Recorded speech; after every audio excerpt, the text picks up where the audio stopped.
Ну что, друзья, топ-5 телевизоров у нас, знаете, до $650, вот примерно там 350 до $650, 55 дюймов, это достаточно узкий ценовой диапазон и бюджетный ценовой диапазон для хороших 55-дюймовых телевизоров. Короче, топ-5 телевизоров 55 дюймов бюджетных на канале Технозон на зиму 2025 года. Поехали!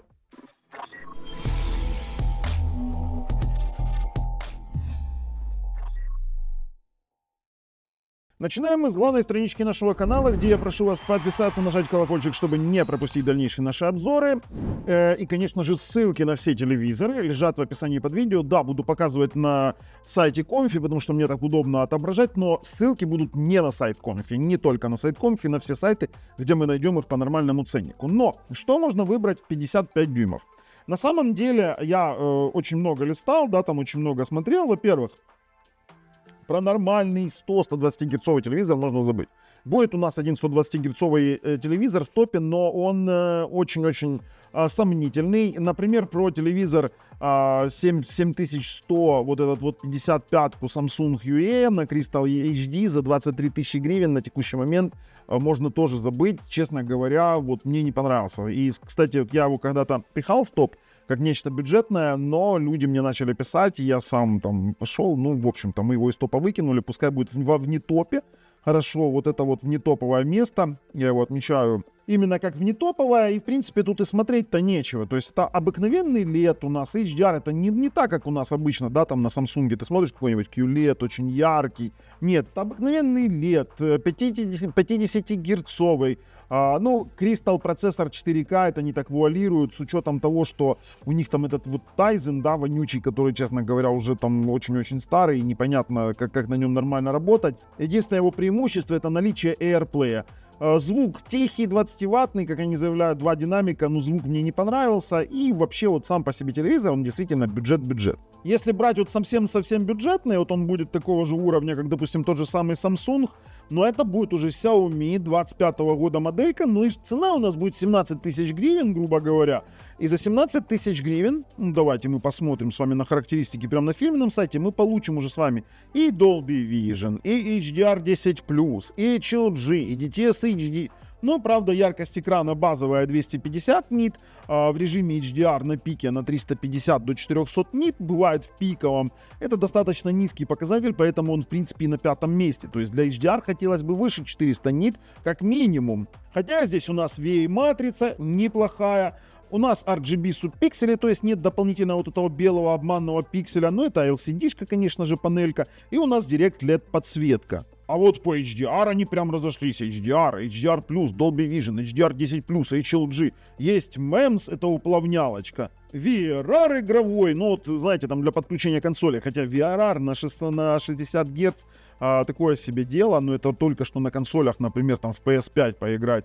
Либо, я не знаю, Xbox там, возможно, не знаю, вот честно. Но при этом поддерживает Dolby Audio, DTS HD. И, в принципе, телек неплох, с HDMI, с одним HDMI 2.1, 2 HDMI 2.0, с ARC есть, с обратным ERC для подключения ресиверов. И у нас там стандартный, грубо говоря, 5 гигагерцовый Wi-Fi.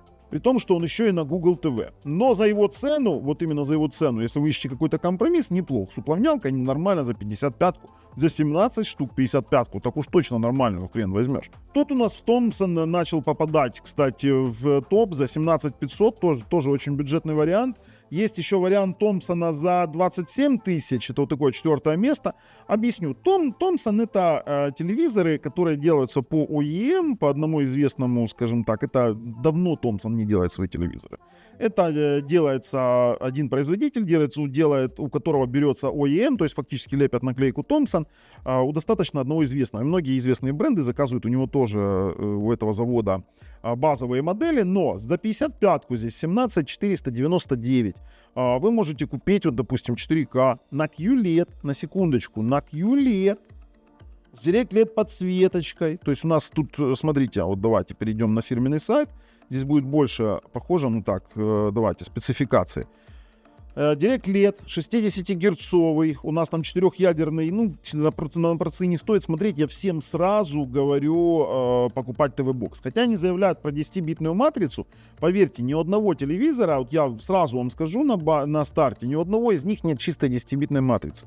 Это 8 бит плюс FRC псевдо 10 бит, 1 миллиард цветов, хотя маркетинг, он такой маркетинг. И тут тоже в Томпсоне есть и Dolby Vision, и HDR10, адаптивный деинтерлейсинг, потом у нас QLED есть, да, эти квантовые точки. Android TV 11 тут, в принципе, как они заявляют, сюда не надо TV-бокс, хотя с таким процессором, поверьте, понадобится.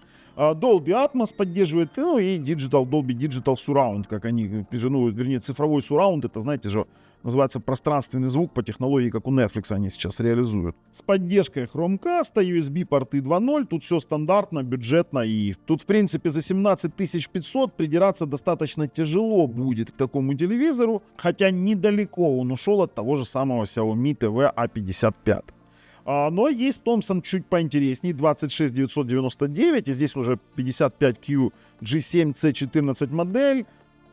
Смотрите, тут чуть-чуть действительно поинтереснее. У нас Direct LED, тоже QLED, HDR10, 55, но он 144 герцовый. Вот это интересно.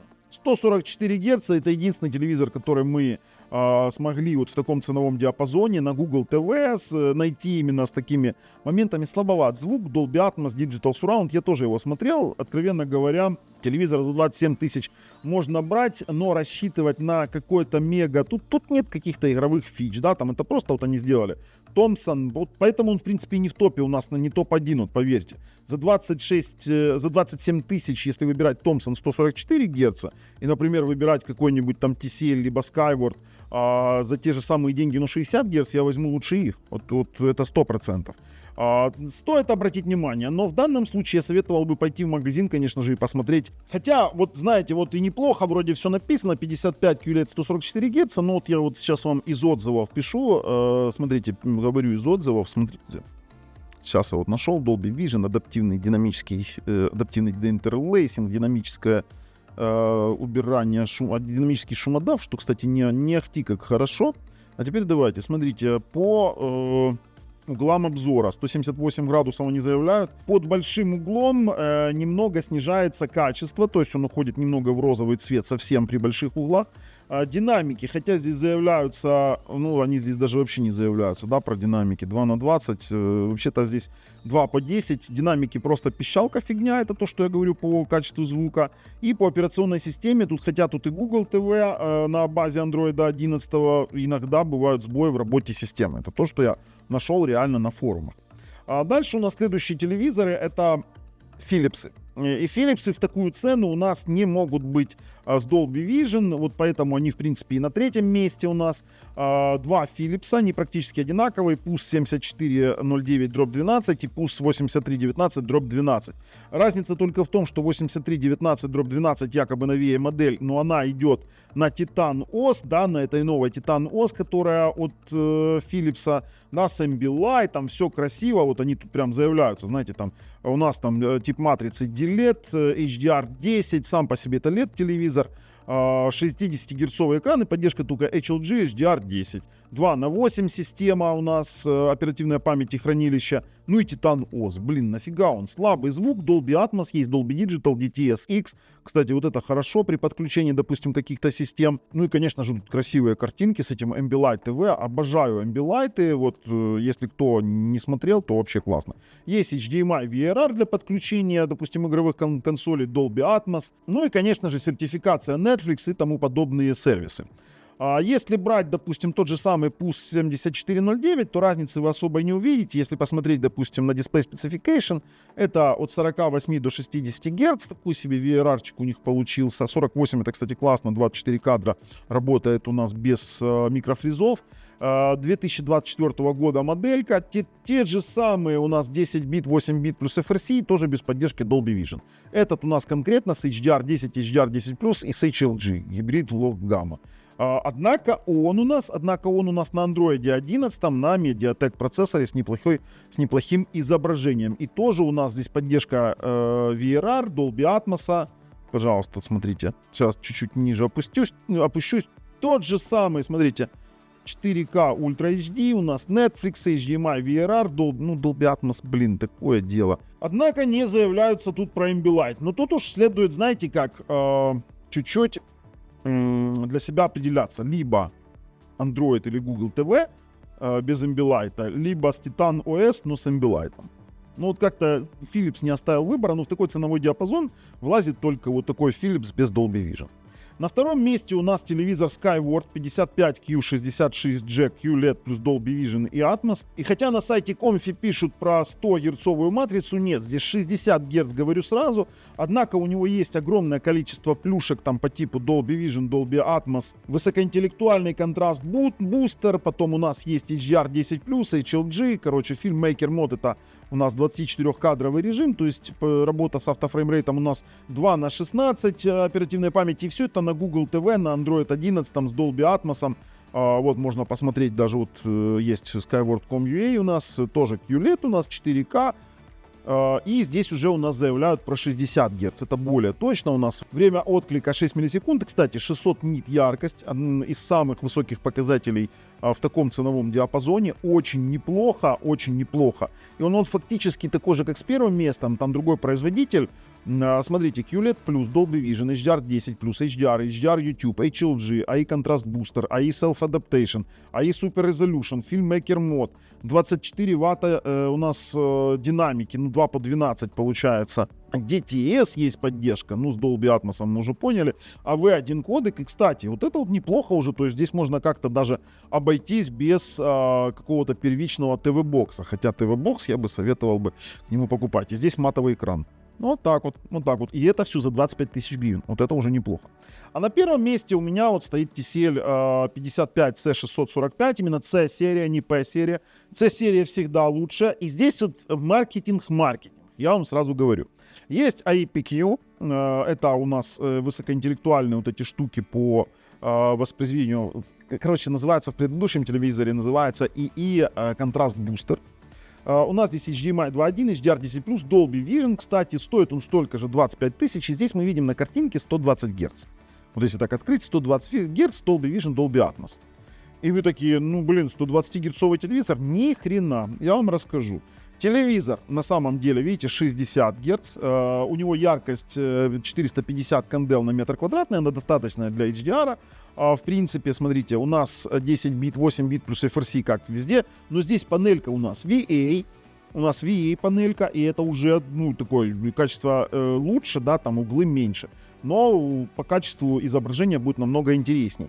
И плюс у нас есть режим, чтобы вы понимали, что такое 120 Гц. Это называется Game Booster, режим Game Booster, когда разрешение понижается до Full HD, но включается 120 Гц. Здесь 120 Гц работает только в Full HD разрешении. Но тут уж есть как есть, тут приходится чем-то жертвовать. Хотя телек очень неплох по качеству изображения. Тут, кстати, тоже Google TV 11, для него желательно, конечно, внешнюю какую-то акустику, хотя даже там эти 2 10-ваттных динамика как-то играют. И смотрите, сколько они сюда напихали. Смотрите, вот они, 120 Гц Game Accelerator, 4К HDR Pro, много и разных плюшек, и контраст, и HDR, и Motion, то есть здесь уплавнялки, Chromecast есть. Потом у нас есть DLG, это Dual Line Gate, Digital Noise, шумодав. Game Master 2.0, он подходит нормально для, скажем так, для игровых консолей. Само собой, уплавнялка MEMS есть. И все это за 25 тысяч. То есть за 25 тысяч мы получаем адекватную 55-ку. То есть я бы советовал с 55-ок в районе 25 тысяч рассматривать вот этот вот Skyward, рассматривать вот эту вот TCL-ку, Philips, вот Titan OS вообще все портит. И отсутствие Dolby Vision.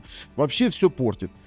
Thomson возможно, но нет. Вот я больше его засунул. Xiaomi, если совсем денег нет, хочется 55-ку, к ней прикоснуться. Xiaomi может быть достаточно нормальный вариант. За 17 тысяч, в принципе, можно брать. Вот этот вот Samsung 7100 вообще не рекомендую. Что-то не зашло. Хотя раньше как-то заходило лучше. Может, там к концу 2024 года начали выпускать уже что-то не то. Ну а я свой топ сказал. Ссылки все в описании под видео. А с вами был Бабл на канале Технозон. Пока.